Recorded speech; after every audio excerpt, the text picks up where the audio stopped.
Holly Hamilton here with Garden TV and Karen Stefonick. Tell us a little bit about what you have designed here. This is one of the gold medal winners at the show gardens, and congratulations, by the way. So let's hear your inspiration. Yeah, the artist here that did the glasswork that you're going to see, his name's Jason Gamrath. I saw his pieces on television about a year ago, and when I saw them, I thought that would be so beautiful to bring to a flower and garden show. And they're very large structures, as you'll see. And when the theme came up this year, Art in Bloom, it was the perfect theme for his work. So I thought, I'll design a garden around his work. I contacted him. I said, if you loan me the Darwin orchid, which is the one we have, I said, I'll build a very special house for it and a garden surrounding it. It's really beautiful. So we should go over and take a look, and then you can tell me a little bit about the story behind the Darwin garden, how he came up with this and how you incorporated it into your piece. Jason's a local artist from Seattle, and he's into glass blowing, as you can see. And so his inspiration is flowers. And of course, I'm a landscape designer, so that works really well for me. I chose the color palette for the garden based on his glass blowing, the pieces that we have here. So you'll notice that a lot of the plant material is the same chartreuse green, reds, burgundies, rusts that we have in the plant material. And then I wanted a very special building that was very clean lines. The whole garden's clean lines. I wanted the art to stand alone.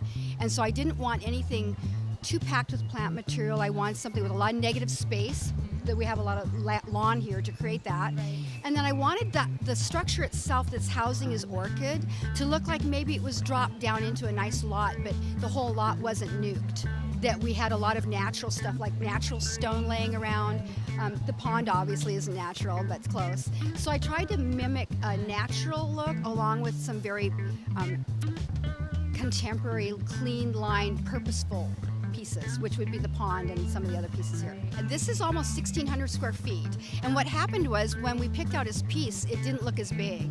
And then we went to go see it in the studio, and it was huge. So all of a sudden the building got bigger, which meant the space had to get bigger. So now what did you do over here with the rest of the exhibit?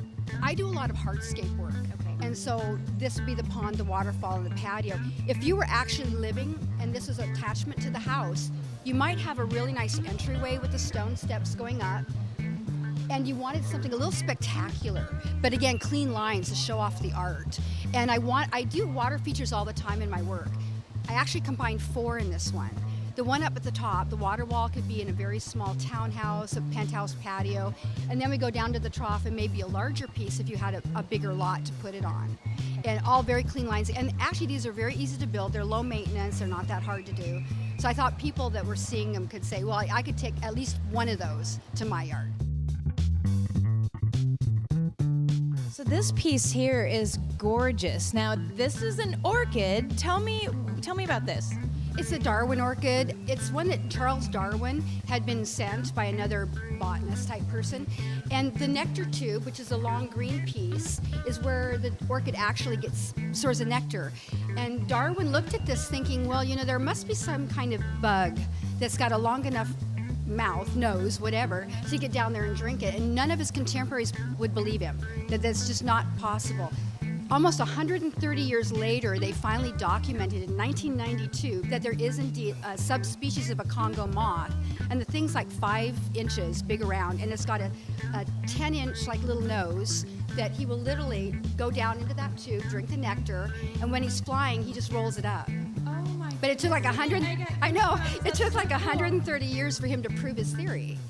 Well, it certainly is beautiful. Now, did you build this entire structure along with this, or was this already here, this building? No, the structure we built, and that had to come first, you know, because this is so fragile, it comes in pieces. So we had to make sure this was completely done before we moved him in so he could build it. We build most of our product 2 months off-site in a warehouse, and then it's disassembled, and they reassemble it once we get here, and that we only have 3.5 days to reassemble things. Well, you did lovely work, and it's nice to see that you can incorporate an artist in with your gardening.